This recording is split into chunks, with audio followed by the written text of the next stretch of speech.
नमस्कार, आप देख रहे हैं B9 न्यूज़ 24 की खास खबर। तेलंगाना हैदराबाद की चर्चित सनातनी नायिका भाजपा नेत्री माधवी लता अयोध्या पहुंची। वहीं उन्होंने रामलला का दर्शन किया। दर्शन के दौरान भावुक नजर आई। इसके बाद हनुमानगढ़ी में बजरंगबली का पूजन दर्शन किया। वहीं मीडिया से बात करते हुए उन्होंने कहा कि जिस प्रकार बाल रामचंद्र जी ने किसी आयु में कई सारे राक्षसों का वध किया है, वह सनातन धर्म और भारत का संरक्षण किया है।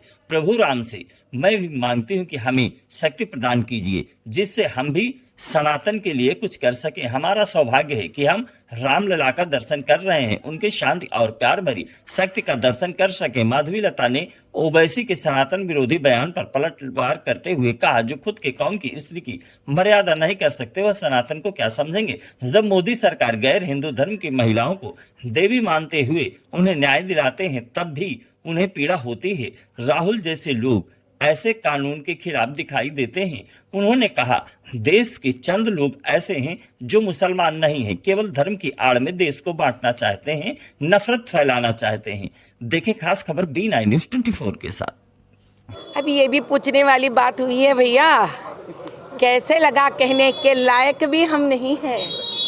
बस हम यही कहेंगे कि राम लल्ला का बड़ी दया हुई है हमारे ऊपर कि यहाँ तक उन्होंने हमें बुलवाया है और उनका दर्शन देने का भाग्य हमें दिया है। जब तक भगवान की आज्ञा नहीं होती है, मानव उनके दर्शन नहीं कर सकते हैं। तो हमें लगा शायद हमारा सौभाग्य आज भरपूर्ण हो गया है कि राम लल्ला का उनके वो शांति भरी प्यार भरी जो उनके आँखों से निकलता हुआ जो रोशनी है वो हमारे ऊपर पड़ा, ताकि हम और बलवान बन सके और शक्तिवान बन सके, ताकि जो भी हिंदू धर्म और सनातन धर्म के बीच आने की हिम्मत भी करने का सोच विचार रखते हैं, उनको सर्वनाश कर दे, ताकि अखंड हिंदू साम्राज्य का स्थापना हो जाए और राम राज्य का स्थापना हो जाए। क्या चाहिए आपको मेरे से? भाग्यनगर के बारे में क्या चाहिए आपको मेरे से बताइए। हमारे मन में तो वो भाग्य का नगर ही है और भाग्यनगर ही रहेगा। क्या फायदा उस नाम का जहाँ मायूसी, गरीबी, दलदल के अलावा कुछ नहीं है। चलो भाग्यनगर के नामकरण से भाग्य आ जाए तो इससे अच्छा हम अपने प्रजा के लिए क्या मांग सकते हैं। लेकिन वहाँ के जो सांसद है वो आए दिन सनातन धर्म पर हमला बोलते हैं, आप कैसे देखते हैं? हाँ, राक्षस तो हर युग में रह चुके हैं, तो इस युग के राक्षस ऐसे दिखते हैं, तो वो भी खत्म होने का समय आ चुका है।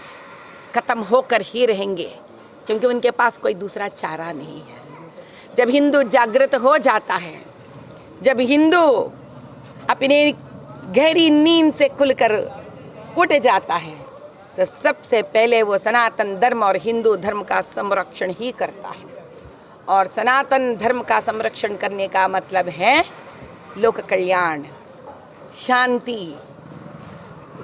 क्योंकि हिंदू ने कभी भी बेवजूद किसी के ऊपर हथियार नहीं उठाया है, मासूमों के ऊपर कभी गलत काम नहीं किया है, बच्चों के प्रति कभी गलत व्यवहार नहीं किया है, और स्त्री का संरक्षण ही शक्ति का संरक्षण मानते हैं।